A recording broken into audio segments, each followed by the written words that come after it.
Chapter 14. We ring in the new year in style. That is to say, dressed in sequins and playing for a crowd of at least 200. We debut our new song, Compton Cafeteria, to an enthusiastic cheering section of friends and even some strangers. It's the most on I've felt behind the drums since our first gig. The applause sets me on fire as I hit the crash and ride simultaneously, ending our set with a flourish. "Thank you so much," Izzy shouts into the microphone. I swoop up behind her, hands snaking around her hips, and I add, "Happy New Year." "Not for another hour and a half," says Renee, the MC for the night, as she takes the mic from Izzy. "We've still got lots of music for you tonight." I tug Izzy free from the amp and lead her off stage. Ollie and Geordie are waiting with drinks and a plate of garlic knots. My heroes. I reach ravenously for the mound of garlicky goodness I haven't eaten since lunch. Ollie offers the plate to Izzy, but she shakes her head. "Nah, I'm good. Too much adrenaline to eat." "More for me," I say through a mouthful of bread. There's some feedback on the mic and the MC returns to announce the next band. "Please, put your hands together or put your hands together or hook hooks if you got 'em. Or your favorite local pirates, the High Seas." Alright, this is getting interesting. As get tongue-tied. For those of you who don't know, the High Seas is the band in the Life is Strange comic series. I very nearly drop a mouthful of chewed garlic knot with the way my jaw hangs open. I turn around and lo and behold, I see Tammy, Dex, Dwight, and Pixie take the stage. Last I heard from Pixie, they were still on tour, but that was months ago.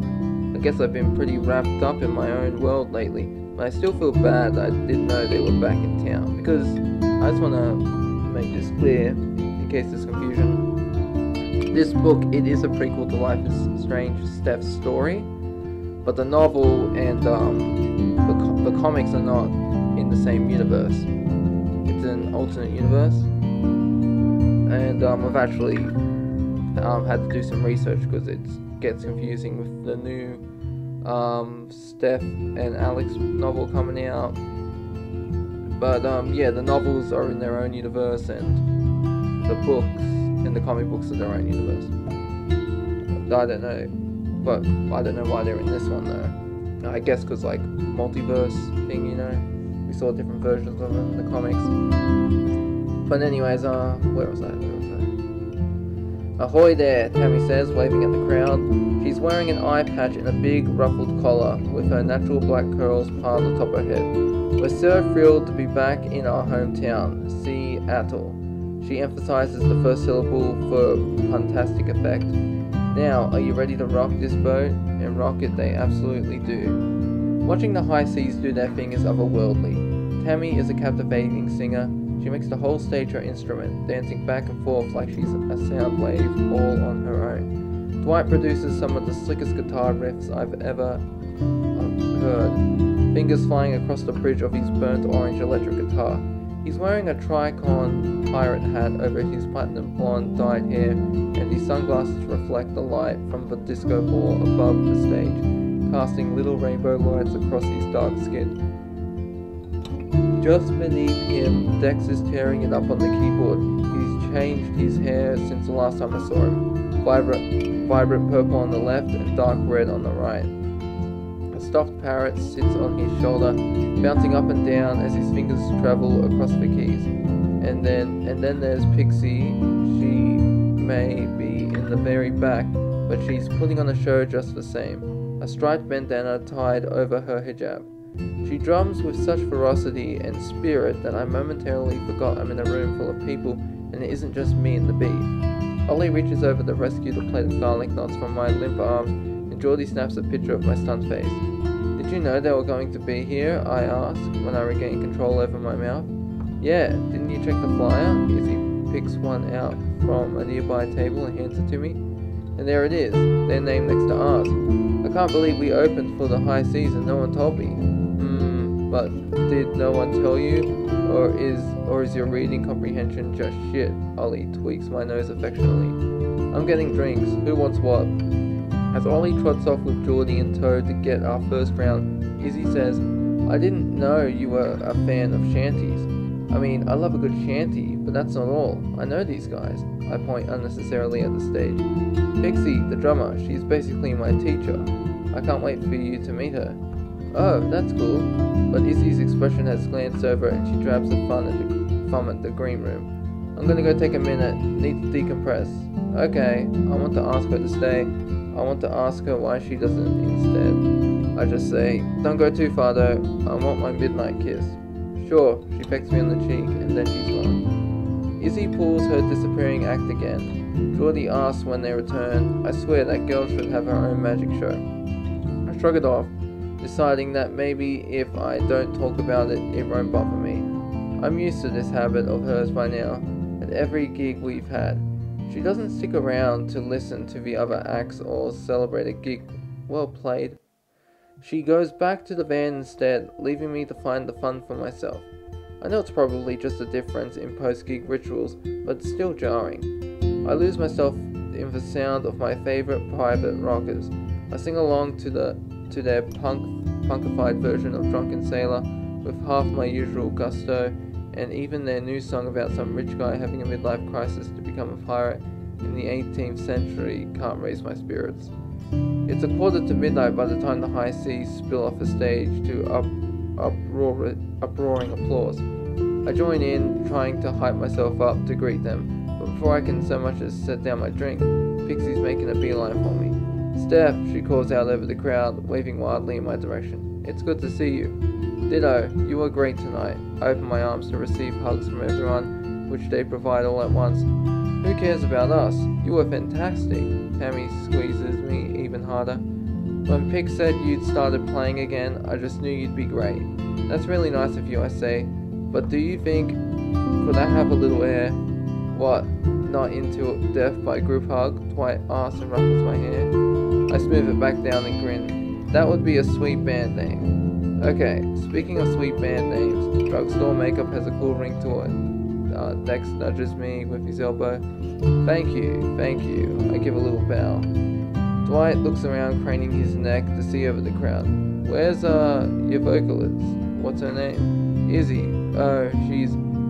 I don't know actually." For a moment, surrounded by my fellow musicians appreciating my art, I'd forgotten to miss her. "We're gonna grab drinks, but maybe when we get back you can introduce us." Tammy gives me a wink and tells us what the deal is. "You two look pretty cozy up there." She and Dwight disappeared to the bar while Dex seems to have found the camaraderie with his fellow trans masks in Geordie and Ollie. Wait, he's not. Dex isn't trans, is he? I don't think so. Or are they referring to Geordie and Ollie as trans masks? Whatever trans masks is. Leaving me alone with Pixie. There's so many things like words that the woke do that I don't even know what's what anymore. "If I'd known you were going to be here," I begin, but Pixie cuts me off. "You wouldn't be so nervous, right? Opening for your idols is a big deal." I roll my eyes, but she's right. I cannot believe I didn't realize you were playing too. How come I didn't know you were back in town? I am so out of the loop. "Good surprise." She links her arms and gives me a bright smile. I match it. "Good surprise." "So, Izzy, what's going on there? Last I heard, you were U-hauling big time." My face must give away some of what I'm feeling because her eyebrows pinch together. She puts a hand on my arm. "Oh, Steph, what's wrong?" I try to shake it off, but this isn't some random rocker I met after a show. It's Pixie. She's seen me at my weirdest, if not my worst, and maybe it'll help to say some of my worries out loud. "I don't really know," I say, not knowing how to even start. It's like, we play a great set, and I'm so energized and excited afterward, but she just melts away. She always goes somewhere to hide out until I'm ready to go home, and I just... Do you think it's something I did? Like, was I actually bad up there? You can be honest, I can take it. "Okay, first of all, you weren't bad. You're a good drummer, Steph. I had a good teacher." I try to smile, but I know it doesn't really fit the moment. "Sorry, you know me, relentlessly cheerful." Yeah, and I can see it's taking its toll. Pixie fixes me with a searching look, eyes wandering over the circles beneath my eyes and the worry lines on my forehead. It's alright to be worried or confused or upset. You're allowed to feel things. Obviously, I say, but my shoulders inch higher and my chest gets tighter. Pixie tugs the bandana off her head and adjusts her dusty rose hijab before continuing. We all have different ways of handling the post-show adrenaline drop. For some of us, going to an after party or vibing to someone else's music helps us feel the letdown more slowly. Others need some downtime. She nods at Dex, who has carved out a corner near the back wall, continuing his conversation with Geordie and Ollie. Maybe Izzy is one of those people who needs to be alone for a bit. Lots of musicians are like that after shows. Kurt Cobain, Freddie Mercury. Is she an introvert? I actually don't know. I live with this girl. I play music with her and all the time. I even sleep beside her, and I've never so much as thought about it. But it's there in the details. Her bedside table full of books by bell hooks and Ruby Kaur. She'd rather read than go out to bars. Then there's the party she threw for me, but didn't really want to attend herself. She doesn't even have that many friends besides her housemates. Everyone else she knows are music industry people, and half of them are her evil ex-bandmates. Maybe you're right. Maybe. Pixie eyes me carefully before adding, but maybe you're right. If you feel like something's wrong, don't wait to find out the hard way. It's almost midnight. So go get your kiss and then talk with her about it. The worst that can happen is she doesn't tell you. I nod and take Pixie's verbal shove in the direction of the green room, but Pixie's wrong about that last bit. Really, the worst thing that can happen is that she doesn't tell me, and it's something I can't fix. I find Izzy curled up in the back of the van, body circled around a notebook, a concentration line creasing her forehead. Hey, I hop up beside her as casually as I can manage. Penny for your thoughts? I heard they're discontinuing pennies. Not worth the metal they're made of. Izzy closes her notebook and shoves it aside. Might want to offer something else. But that will just make them more valuable. Scarcity mindset and all. Still, I fish in my pocket and pull out a hair tie and a stick of gum. Izzy takes the hair tie, stretching it between her fingers to shoot it at me. You drive a hard bargain, Gingrich. So what's up with the isolation cave? I ask. The words come out casual, but inside I'm a riot of nerves. I try to hold Pixie's advice close to my heart, but her calm keeps slipping away from me, replaced by prickling anxiety. Oh, you know, she waves a hand at a notebook. Can't deny the muse when it strikes. New song? Izzy nods, but her eyes cheat down and to her side as her thumb brushes against the pages. Can I hear it? I can feel Izzy tense beside me as soon as I ask her, shoulders jumping towards her ears. And to be fair, I don't ask it out of a benign curiosity. The question is a challenge, because I realize that the devastating swoop of my stomach, I don't believe her. It's not really ready yet, she says, still not looking at me. I quirk an eyebrow. She's never shied away from collaborating with me on music, not even in the early stages of a song. I search inside myself for the bravery I found before coming in here, but it's gone. There's a whoop and a roar of Happy New Year from the other room, muffled by the door. It must be midnight. Kiss? She presses her nose to my cheek and tugs me towards her by the belt loops on my black jean. I lean into her, even if I can't say too much of anything else tonight. At least my lips are good enough for something. Maybe I'll resolve to do better in 2017. Maybe, like most resolutions, I'll forget before the end of January. Spring.